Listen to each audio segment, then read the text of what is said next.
How's it going, everybody? Lampini here, and today we are going to be reviewing Week 5 of the 2025 NFL season.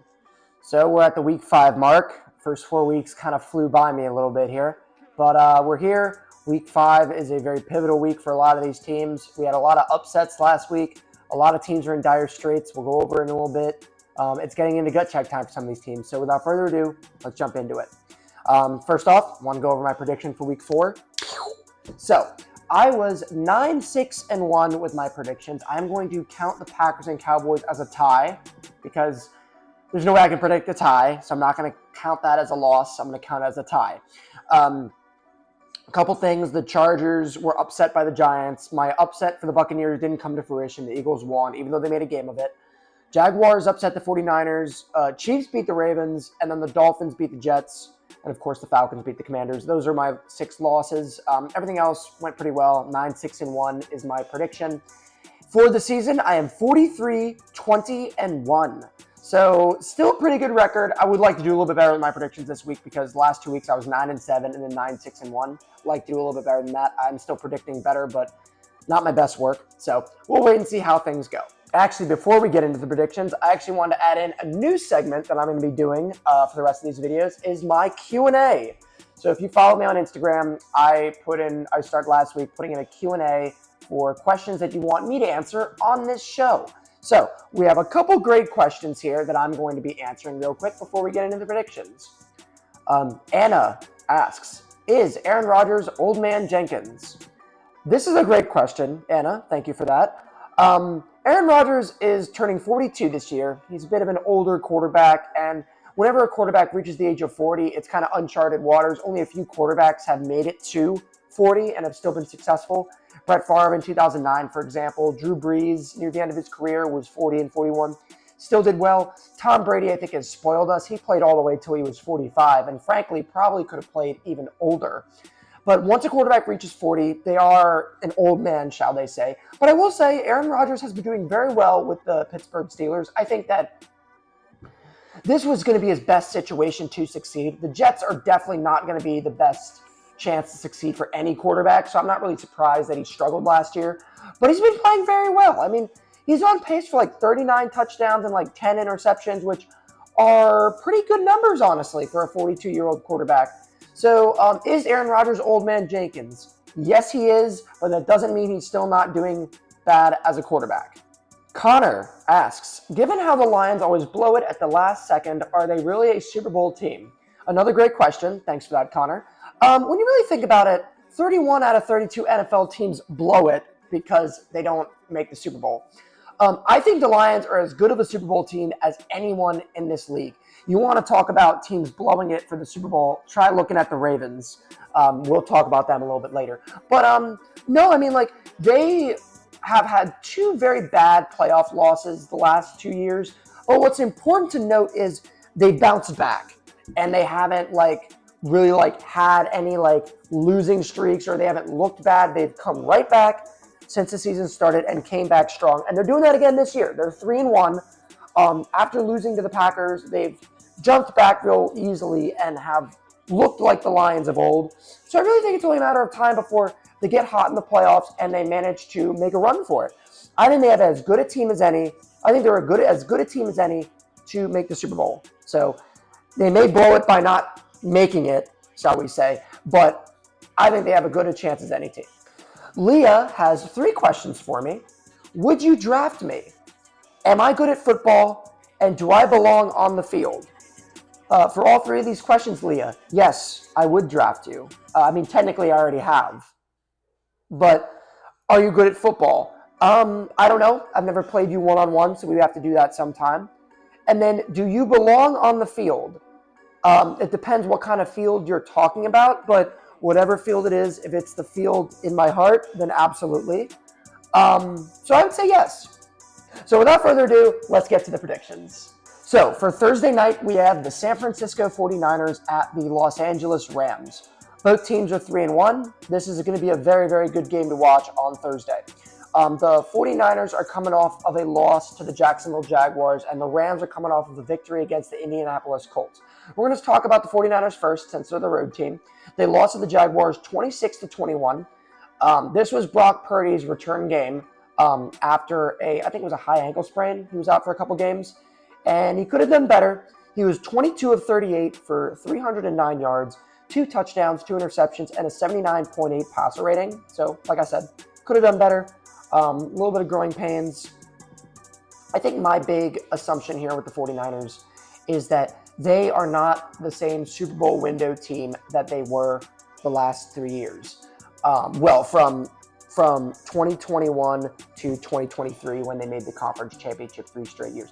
They're not that team anymore.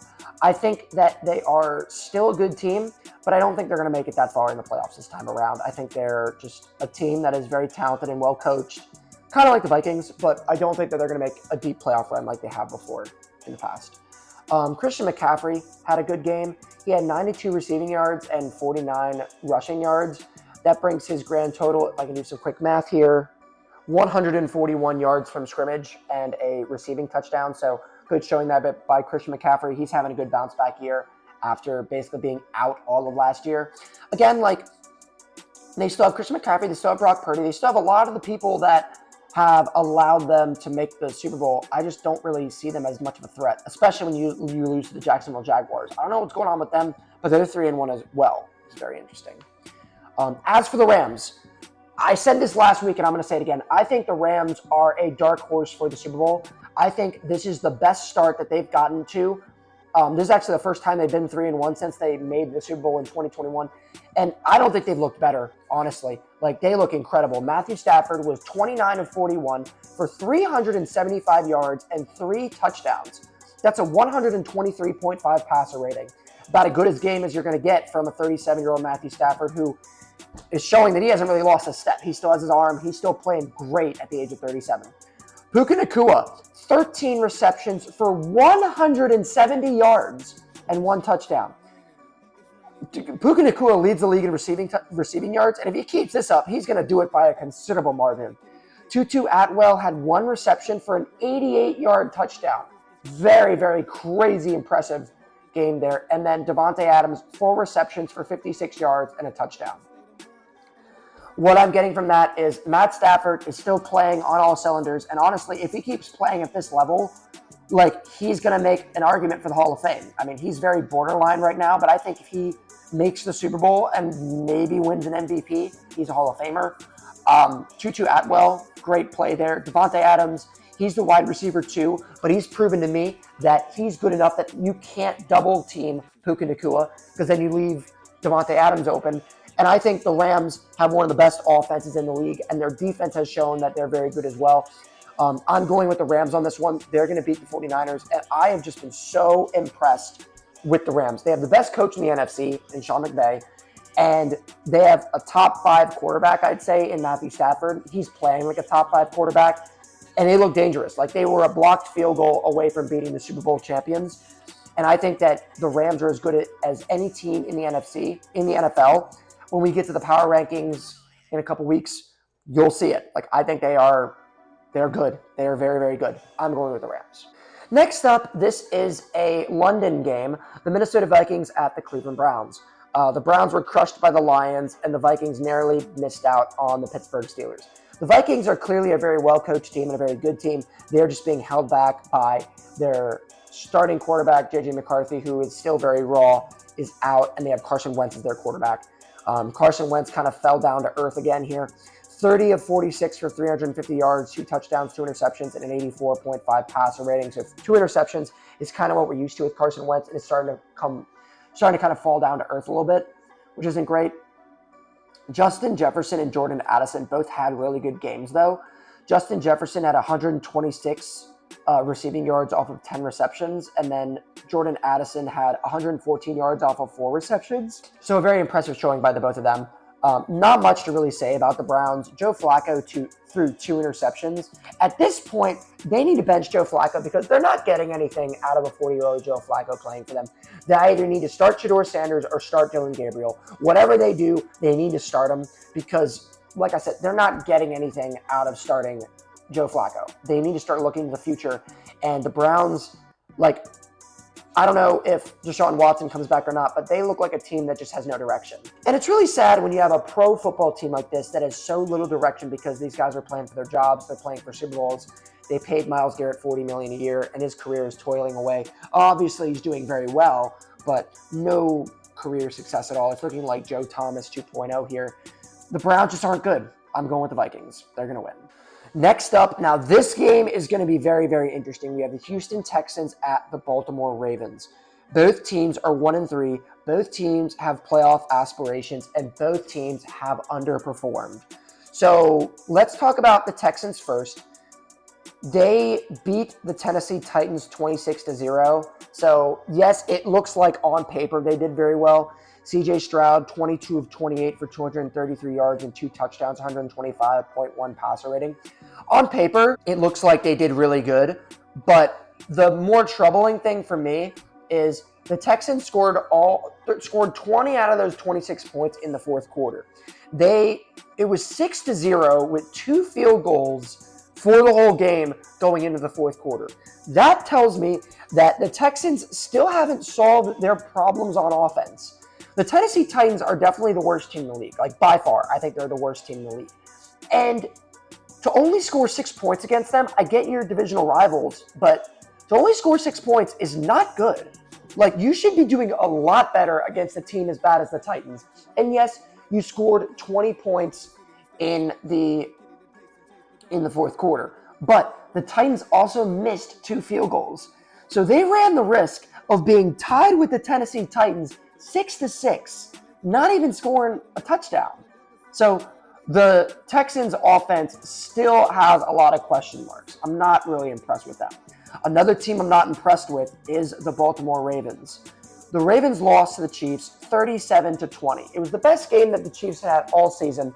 And honestly, I think this is the worst game I've seen the Ravens play in the last 5 years since they've had Lamar. The Ravens have always been a top-tier team.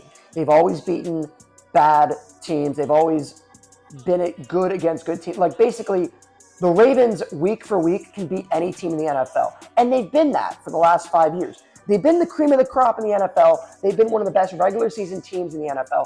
I know in my top 5 teams of the 2020s, I didn't put them as a top 5 team. If they had more playoff success, they would have easily cleared that and been a top 5 team. They've had a positive 200-point differential 2 times in the last 6 years, if you count 2019. To make a long story short, they've looked like Super Bowl contenders. They just haven't gotten it done in the playoffs. But this game was the first game I saw where they actually looked bad, bad. They have the worst defense in the league. If you look at it right here, they're 32nd in scoring and 31st in yards. This is uncharted waters for the Ravens. This is probably the worst the Ravens defense has looked in the entire franchise's history. And that's no hyperbole. Looking at the statistics here, the Ravens have never had a defense this bad. They're known for having top 10, having solid defenses. When you look at throughout their history with Ed Reed, Terrell Suggs, Ray Lewis, all these guys, Ravens are known for having great defenses, and it's just not happening. So this is extremely concerning, and I think this is the lowest the Ravens franchise has looked in God knows how long, in my lifetime. So this is an incredibly important game for the Ravens to win. But here's the problem. Lamar Jackson also has a hamstring injury. So, the going has gotten so tough for the Ravens right now, and this is the most adversity they've ever faced, I think, since they've had Lamar Jackson. Since Lamar Jackson has been their quarterback, they've never been this low. Now, it's going to be really important to see, if Lamar plays. Cooper Rush is a very good backup. He showed that with the Cowboys. He's a very good backup. So I think he can right the ship. The Texans' defense is very good. They have a good defensive line, which kind of works against Derrick Henry being their guy. Derrick Henry is known for dominating the Houston Texans, so maybe Derrick Henry can right the ship a little bit and be a little dominant. He's been all right. He only had 8 carries in the game against the Chiefs because they needed to throw the ball. He hasn't really been given much of a chance. The first week was great. he hasn't really been given much of a chance since then to really show what he can do. I personally still think he has it, but when a team as a whole does bad, your skill position players are going to struggle as well. But this would be a great game for Derrick Henry to kind of right the ship and for the Ravens to right the ship. This is the must win for the Ravens, but with the worst defense in the league, the Texans might be able to do well with their offense. They might actually get their offense going, right? You have probably one of the worst offenses in the league and one of the worst defenses in the league, and who's going to break first? We don't really know, but this is gut check time for the Ravens. If the Ravens have a losing season, then I think John Harbaugh needs to be fired, and the Ravens enter a new era. But entering a new era is not good right now because they've been in a Super Bowl window since 2019. So a lot of uncertainty with the Baltimore Ravens, something we're not really used to. But I am going to go for the Ravens. I think they are a winning team with a winning culture. And I think that when the going gets tough, they're going to find a way to win this game. And I have them going over on the Houston Texans. Next up, we have the New York Giants at the New Orleans Saints. A game that no one outside of New Orleans and New York is going to care about. The Saints got crushed by the Bills 31-18, 31-19. I can't read. I mean, it's a lost season for the Saints. We've known this since they were going in. Like, they're tanking. Like, there's not much to talk about with the Saints. They're the least interesting team in the NFL right now. As for the Giants, Jackson Dart got his first start, and what a start it was for Dart. he was 13 of 20 for 111 yards and a touchdown, 96 passer rating, also rushed for a touchdown.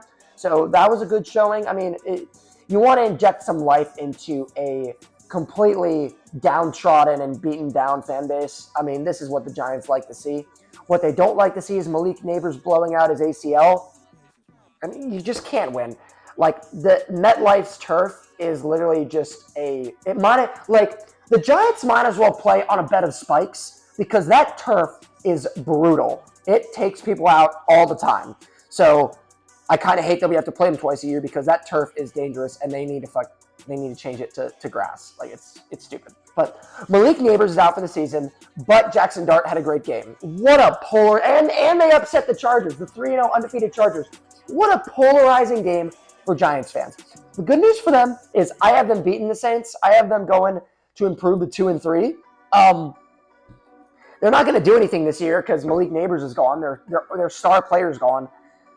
I mean, not much else really to say. The big thing that the Giants need to think about this year is the development of Jackson Dart. It's kind of the same thing with the Tennessee Titans and Cam Ward. How does your top high draft pick rookie quarterback look? Can you build your future around him? Does he look good? Right? So in regards to both of them, they both look good. I think Cam Ward has talent, and I think he's a good quarterback. He's on a really bad team, but I think he has a lot of talent. Same goes for Jackson Dart. I got to watch a lot of his game. I was watching it at my fiance's house, and her brother is a Giants fan, so I got to watch the game a little bit. And he looked good. He played with confidence. That's one thing that I can say for certain. He played with confidence, and that is what you like to see with a rookie quarterback. You like to see a guy who plays with confidence because that means that the hope is that he will improve. Didn't throw an interception, only threw the ball 20 times. Did get sacked 5 times, though, which isn't good. But I am going to go with the Giants. I think they're going to win.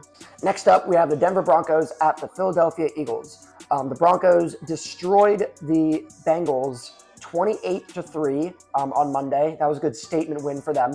The Eagles beat the Buccaneers 31-25. Once again, the Eagles continue to win ugly, though. They got off to a huge lead in the first half, kind of like how it happened last week, except in reverse. They got up to a huge lead, and then the Buccaneers tried to come back, and it didn't really happen, and they ended up losing 31-25. Although the last play was a safety, so it was really 31-23. The thing that really concerns me is Jalen Hurts was 0 for 8 in the second half for throwing. For the game, he did well, 15-24 for 130 yards and 2 touchdowns, 104.5 passer rating. But, they won. They're 4-0. But the one thing that I have noticed about the Eagles is that they look beatable. That's the one takeaway I have for the Eagles is they look beatable, which is more than I can say for how they were last year because they were really, really good last year.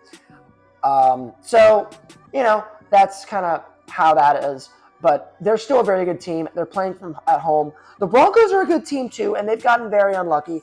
they're better than the 2-2 record has them show. Like, for example, Bo Nix, 29 of 42, 326 yards, 2 touchdowns to pick, and a 97.9 passer rating. So great game by Bo Nix. It was a great team victory by the Broncos. I mean, not much to really say about that game against the Bengals. They crushed them. The Bengals only scored 3 points. We'll talk about the Bengals when we get to it. I think the Broncos are a very good team. It would be a huge feather in their cap if they could upset the Eagles. But at this point, I'm over trying to pick against the Eagles because I've been wrong the last 2 weeks. So I'm going to go with the Eagles. I think they're going to win. Like I said, they're not a bad team by any means. They're still a very, very good team, but they look beatable is all I'll say. Like, they came back and beat the Rams 2 weeks ago. They almost let the Buccaneers beat them again. They almost let them come back and win. So they haven't looked great, but they're still 4-0, you know? So, like, you can't really root against that. So I'm going with the Eagles. So next up, we have the Dallas Cowboys at the New York Jets. Two disappointing franchises. No real way to talk about that. The Cowboys played a 40-40 tie against the Green Bay Packers. Very impressive, I guess, there. The one concerning thing is that the Cowboys have once again given up 30 to 40 points, which does not bode well for them. Their defense is really, really struggling. That being said, they still scored 40 points. Dak Prescott was 31 of 40 for 319 yards, 3 touchdowns, and 124.9 passer rating. And then George Pickens, who is now stepping up in CeeDee Lamb's absence as the wide receiver 1, really showed up. 8 receptions for 134 yards and 2 touchdowns. Very, very impressive showing there by George Pickens. He's an incredible wide receiver, and I'd say that outside of maybe T. Higgins or Jalen Waddle, George Pickens is probably the best wide receiver 2 in the league. And then what's weird is, like, Dak Prescott is having quietly a pretty good season. When Dak Prescott is healthy, he can get the job done. It was a couple years ago where he led the league in passing touchdowns and was second in MVP voting. So I understand why the Cowboys keep him. I think Dak Prescott gets a very bad rap. And I think that if he was on any other team outside of the Cowboys, I think he would thrive. Like, imagine Dak Prescott on, like, the Vikings or the Steelers or the 49ers, one of these well-coached teams with a good roster that, like, they have a good nucleus. They just don't have the quarterback. Like, if Dak Prescott was on the Vikings are like a 13-14 win team, you know? So Dak gets a lot of hate. I think he's the only thing really keeping this team afloat at this point. Not to say that he's a top 5 quarterback or any, like, great. He's just, I don't know, he's keeping them afloat. But as for the Jets, they lost out to the Miami Dolphins, and the big thing with them was fumbles. They fumbled the ball in the red zone, and then they fumbled the ball again twice in the first half. They were moving the ball just fine. They just could not finish drives, and they fumbled, and it just was really, really bad. And they fall to 0-4. I think the Jets are a good team. They just they keep getting in their own way, and it's such a Jets thing. Like the Jets have been the Jets in the most Jet possible way the last couple years, with the Aaron Rodgers injury, with going 4 wins with Aaron Rodgers, and now this. It's just, they're the gift that keeps on giving, really. They're the NFL's punchline. But I will say this. Justin Fields had another good game. He was 20 of 27 for 226 yards and a touchdown, 111 passer rating. He also rushed for 81 yards and a touchdown. One of them was a 43-yard scamper that was just an absolutely incredible touchdown run by Justin Fields. And this is what I was saying at the beginning of the season with Justin Fields.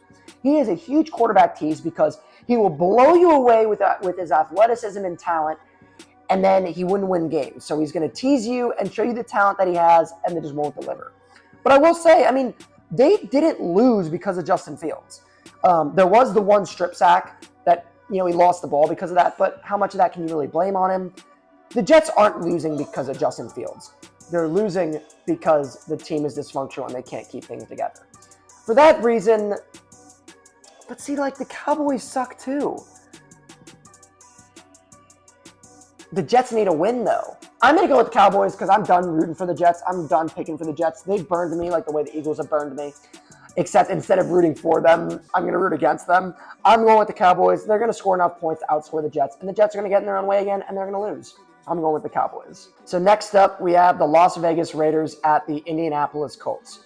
So as predicted, the Colts faced some stiff competition against the Rams. They fought hard, but ultimately they lost. So I don't think I'm ready to place the Colts in the upper echelon as like a Super Bowl contender by any means, but they're going in the step in the right direction, you know.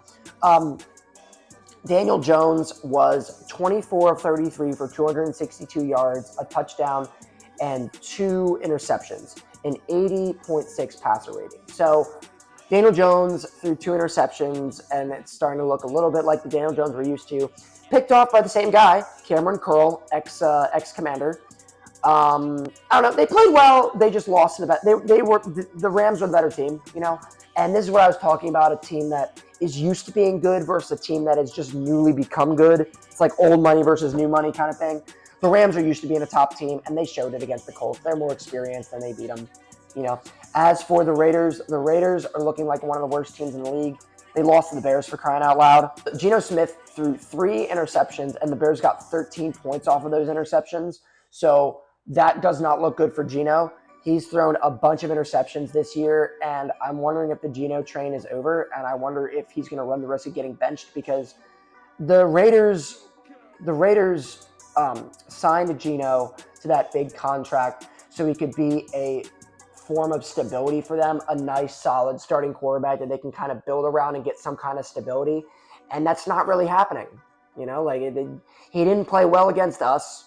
He threw 3 touchdowns in garbage time. So he didn't really play well. And then he threw 3 interceptions here against the Bears and lost to the Chicago Bears, who I still don't think are a very good team. So I don't really know what to say. That being said, Ashton Jeanty had a good game. 21 carries for 138 yards and a touchdown. Very good long touchdown run by Ashton Jeanty. So good for them. They had something going for them. You know, the Raiders very rarely do. I'm going to go with the Colts on this one. They're going to crush the Raiders. It would be a huge upset if they won. But the Raiders are one of the worst teams in the league, clearly. I mean, we crushed them. We put up 40 points against them. And the Colts are going to do something very similar. They're going to crush them. I'm going with the Colts. So next up, we have a tank bowl. We have the Miami Dolphins at the Carolina Panthers. The Dolphins won. They beat the Jets. It was probably their best game. Tua Tagovailoa was 17 of 25 for 177 yards and 2 touchdowns, 114.9 passer rating. That's most definitely the best game of Tua's career season so far. So good for him on that. I mean, they beat the Jets, so it doesn't really matter. And Tyreek Hill's knee exploded, so he's out for the season. And might be the end of his career if you saw the injury. Like, he had a torn ACL and multiple other ligaments. His leg literally bent the wrong way. It was horrific. That honestly might be the end of Tyreek Hill. Is he a Hall of Fame wide receiver? I mean, from a talent standpoint, he might be. But from a person standpoint, no, he's a terrible person. But it's going to be interesting, right? If he gets in for that. But I think his career is over. It's going to take more than a year for him to recover. But I digress. The Panthers got crushed again. Like, Andy Dalton came in for crying out loud and threw a touchdown pass. The Panthers got slaughtered, turned the ball over on downs twice. Not good stuff. The Panthers actually had more total yards than the Patriots, but they punted the ball a lot. I mean, there's not much to say about either of these teams. They both suck. I'm going to go with the Panthers, home team. They're going to win. This is really just going to show who really is one of the worst teams in the league, if it's the Dolphins or the Panthers. But I'm going with the home team. I'm going with the Panthers. They're going to win. Now, this one's going to be a lot more interesting. We've entered the 4 o'clock slate. We have the Tampa Bay Buccaneers at the Seattle Seahawks. The Seahawks beat the Cardinals on Thursday night, just barely. They barely staved off a comeback by the Cardinals. So good stuff there by the Seahawks. Sam Darnold, another solid game manager type game. 18 of 26 for 242 yards and a touchdown, a 111.4 passer rating. Not too bad. As for the Buccaneers, I kind of explained a little bit with the Eagles game. The Eagles got off to a huge lead, and then the Buccaneers started to slowly come back in the second half, but ultimately fell short. Baker Mayfield, 22 of 40 for 289 yards, 2 touchdowns, an interception, 84.3 passer rating. Bucky Irving had 5 receptions for 102 yards and a touchdown. He had a 72-yard receiving touchdown. Very cool. And then Emeka Egbuka, the rookie, 4 receptions for 101 yards and a touchdown. He had a 77-yard touchdown. So 2 long touchdowns for the Buccaneers to try and get them back into the game. That tells me that they're explosive and they have big play capabilities. But Baker threw a really bad interception. It was like 1st and goal, and he tried to force the ball in, and it ended up becoming an interception. And, like, that's fine when it's third or fourth down, but when it's first and goal, you got to live to see another down, and he didn't do that. But, I appreciate his moxie and his ability to kind of push the ball. The Buccaneers are a good team, and Seattle, I think, has benefited from an easy schedule. So I'm going to go with Tampa on this one. These are two good teams, though. They're both good teams. So they're both 3-1. So this is a very important game for both teams. The Buccaneers are a bit more in control of their division than the Seahawks. The division the Seahawks are in with, like, the Cardinals, the 49ers, and the Rams. It's a very, very competitive division right now. 3 of those teams are 3-1. So it's going to be a very competitive division. I am going to go with the Buccaneers, though, because I just think they're the better team. But this is going to be a very interesting measuring stick game to see where both these teams are. Are the Buccaneers a conference championship level team, a playoff winning team? Are the Seahawks a playoff winning team, or are they, like, benefiting from an easy schedule and they're going to be a wild card exit or a Week 18 elimination? Because that's kind of how I see both of them right now. And we're going to see when they face off against each other. So that's going to be a good game to watch. Next up, we have the Tennessee Titans at the Arizona Cardinals. I'm going to glance over this one. The Titans lost 26-0. Cam Ward said it best. They're ass. Cam Ward himself said it. They're 0-4. They suck. The Cardinals are 2-2. Their 2 victories came against 2 of the worst teams in the league, and their 3rd win is going to go against the Titans. The Cardinals are going to win this game. I don't think they're very good. They're going to finish with like 7 or 8 wins and barely miss out on the playoffs. And that's just kind of the Cardinals' history. One of these days, I'll make a video talking about the Cardinals because, spoiler, in their entire franchise's history, they've been one of the most irrelevant teams of all time. You want to talk about, like, the Lions or the Browns or the Jets being laughing stocks, being bad. Those teams have at least had star players to get them excited, or they've made conference championship runs, or they've had some form of positivity. The Cardinals haven't had anything. They had their Super Bowl run in 2010 or whatever with Kurt Warner. And in 2015, they were really good. They made the conference championship before getting crushed by the Panthers. But other than that, the Cardinals have been one of the worst franchises, not even just in the NFL, but in sports history. We'll talk about it a little bit later, but it's kind of the story of their lives. They're going to win against a bad team, but not much really to say. Both teams are irrelevant. So now it's the moment we've been waiting for. It's been a long time, but it's Washington Commanders time as they face off against the San Diego Chargers. The Chargers are 3-1. The Commanders are 2-2. And boy, do I have a lot to say about this one. The Chargers got upset by the Giants, so they're going to be coming back home nice and hungry for a get-right game, which it looks like the Washington Commanders are fitting the bill of being a perfect get-right game for the Chargers, so that has me a little bit nervous. On the bright side, Jayden Daniels is coming back. The Commanders were trailing basically the entire game against the Falcons, and the big story was our defense played terribly. We could not make a stop to save our life. Our offense did well. Marcus Mariota played well. They had a good 4th down touchdown reception again to Deebo Samuel that got us in the game again, but we just couldn't make a stop on defense. And when you can't make a stop on defense, you're not going to win a game, and that's what happened. We gave up 34 points. Looking at how the Commanders' defense played the last last year, the first 4 weeks, it's actually pretty similar.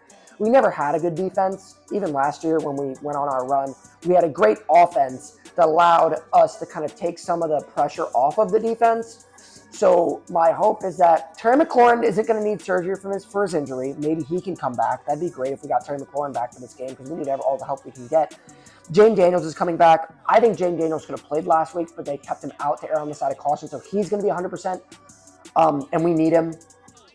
The Chargers are going to be going into this game angry. They're coming home. They're back home after losing on the road to the Giants. They're going to be angry, and they're going to want a get-right game. And it fits the bill for the Washington Commanders. I really hope the Commanders win, but I'm not going to lie. I don't think it's going to happen. I think we're going to lose. I just hope Jayden Daniels plays well, and we finish the game with some form of optimism because our defense looked really, really bad. And if our defense is going to be a liability the whole season, then that's no good. Hopefully Jayden Daniels coming back can kind of help us and he can keep us in the game and, he can start showing the flashes that he's shown before because the 2 games that he's played, he did well against the Giants, a nice kind of game manager game. He threw a touchdown. And the Packers game was just kind of a dud from the whole team. So we'll wait and see what happens. But I'm going with I'm going with the Chargers. As much as I want the Commanders to win, I don't think it's going to happen. I'm going with the Chargers. So next up, we have the Detroit Lions at the Cincinnati Bengals. I don't have much to say about this one either. I mean, the Bengals got crushed. The Lions crushed. This is what I was talking to you about, Connor. 34-10 against the Browns. The Browns are a bad team, and the Lions took care of business. Like, that's what you do against bad teams. Amon-Ra St. Brown had 2 receiving touchdowns. Jahmyr Gibbs had 91 yards off 15 carries for a touchdown. And then Jared Goff, 16 of 27 for 168 yards, 2 touchdowns, an interception, and an 86.7 passer rating. The Lions look like Super Bowl contenders, to put it simply. They're going against a Bengals team that is really, really, really just struggling without Joe Burrow. I mean, Joe Burrow might be the most valuable player in the NFL, and you really see it when he's not playing. Like, Joe Burrow elevates this team tremendously. And this is what I've been saying. The Bengals are a 3 or 4 win team without Joe Burrow. With Joe Burrow, they're an 8 or 9 win team. That is how bad the Bengals are and how bad the Bengals franchise is. It's like I always said with the Commanders when we had Dan Snyder as their owner. It's very hard to overcome bad ownership. If your team has bad ownership, it's going to be very hard for your team to have sustained success. And you're seeing that with the Bengals. And it's really sad to see, but I said this last week as well. The Bengals are 3 years removed from their Super Bowl and conference championship back-to-back campaigns in 21 and 22. They're 3 years removed from that now. And I think we got to stop looking at that as the Bengals standard. They are not a conference championship Super Bowl caliber team anymore. Joe Burrow is a fantastic quarterback, and he can get any team there. But the Bengals are so bad that they can't do it. So I'm going with the Lions. Everyone stop overrating the Bengals, saying they're playoff hopefuls, because they're not. They suck. They're a terrible poverty franchise. Joe Burrow is the only thing keeping them afloat.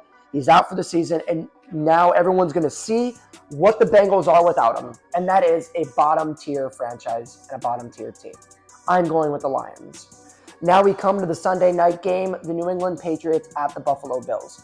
The Patriots scored 42 points against the Carolina Panthers. Great showing by Drake May. 14 of 17 for 203 yards, 2 touchdowns, 155.6 passer rating. The Patriots are 2-2. So this is what I was saying. Like, the Patriots are gaining some momentum, and I could see them as a wild card team potentially. They might do well. The Bills crushed the Patriots, and I think that the Bills are the most quiet 4-0 team in history, because it's just like, yeah, they're the Bills. They crush in the regular season. They're like the Ravens. We all know they're going to dominate in the regular season. It's what they're going to do in the postseason. There's no like, oh, are the Bills struggling in the regular season? Like, the Bills are still the Bills. They're crushing everybody. Josh Allen is still Josh Allen. James Cook had 22 carries for 117 yards and a rushing touchdown, so he had a great game. I mean, like, they're the same team that they've always been. And they're the same team they've always been, and that is a top 3 team in the NFL, and everyone knows it. So no one's really talking, oh, the Bills are so great. The Bills are doing so good, because they've done so good since 2019. So we're all used to it. It's just if they can get it done in the playoffs. That's what we're waiting to see. I'm going to go with the Bills on this one. I know it's a divisional round matchup, but it's so hard to win in the Bills stadium. They're such a good team. I think the Patriots are going to fight admirably, but I do think they're going to lose, and the Bills are going to improve to 5-0. And now we come to the Monday night game. Now, last year we would have seen this as a complete slaughter, but now it might be a little bit more interesting. We have the Kansas City Chiefs at the Jacksonville Jaguars. The Chiefs are 2-2. The Jaguars are 3-1. The Jaguars, surprising a couple people here with being 3-1. Trevor Lawrence had a pretty good game. Travis Etienne had a phenomenal game. He's having like a top 5 running back season right now. He had 19 carries for 124 yards and a touchdown. He carried the ball 19 times and averaged 6.9 yards a carry. Travis Etienne, you got him on sale for fantasy, and whoever got him is probably pretty happy. Trevor Lawrence was 21 of 31 for 174 yards and a touchdown, a 92.7 passer rating. They beat the San Francisco 49ers 26-21. Again, they're 3-1. Very unexpected here by the Jaguars to do this kind of thing. As for the Chiefs, Their game against the Ravens, 37-20. It was the best game of the Chiefs of this young season. It was the best game. It was the best game of Mahomes' young season here. He was 25 of 37 for 270 yards, 4 passing touchdowns, 124.8 passer rating. This is just what the doctor ordered for the Chiefs. Xavier Worthy's back, and his presence was known. That speed kills. But how much of it was because they went against literally the worst defense in the league, right? So are the Chiefs getting right, or did they just take advantage of the worst defense in the league? It remains to be seen, right? Who knows? But the Chiefs needed to win that game, and they won it. So it looks like the Chiefs are slowly starting to right the ship a little bit, and they're slowly starting to get their swagger back. This is a very important game to see if the Jaguars are frauds or if they actually are for real. Because if they improve to 4-1 after beating the Chiefs, they're for real. However, I don't think that's going to happen. I think that the Chiefs are gaining a lot of momentum. They got Xavier Worthy back. Their offense doesn't look as broken. Even Travis Kelce started to look better. So I think that they are gaining momentum, and I think they're starting to look good. I'm going to go with the Chiefs. I think they're going to win. They're going to improve to 3-2, and their record is slowly but surely going to improve. So, guys, that's week 5. A lot of these teams, especially like teams like the Ravens and Bengals, and a lot of stuff is going wrong with a lot of teams. Some teams are riding the ship, like the Chiefs. I just hope that with Jayden Daniels coming back, the Washington Commanders can kind of return to form a little bit and show me that they're still a playoff team and that this isn't going to be another goddamn 7-10, 8-9 mediocre season. I'll see you guys later.